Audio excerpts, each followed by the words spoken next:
Социјална работничка е ранета по пладнево на своето работно место во Центарот за социјални работи во Прилеп од страна на 50-годишен маж, кој пред 4 дена побегнал од психијатриската болница во Демирхисар.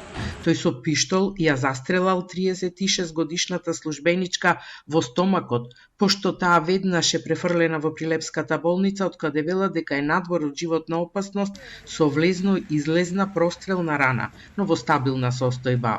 Значи има прострелна рана, влезно-излезна рана, меѓутоа нема зафатени ни едни органи, ни бели дробови, ни ребра, ни органи во абдомен.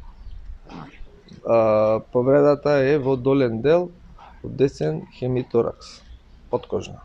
Настанот се случи нешто пред 14 часот денеска, кога 50-годишниот маж, кој побегнал на 20 март од психијатриската болница во Демирхисар, влегол во Центарот за социјални работи во Прилеп, вооружен со пиштол и нож, ја побарал токму 36-годишната социјална работничка и веднаш пукал во неа. Полицијата го уапси осомничениот. Тој претходно е осудуван за кривични дела сторени врз истата жртва. Еднаш на 1 година и 3 месеци задолжително лекување во психијатриска болница, од каде избегал, а другата казна е затворска, но предметот е се уште во битолска апелација. Од битолската полиција соопштија дека работат на расчистување на случајот.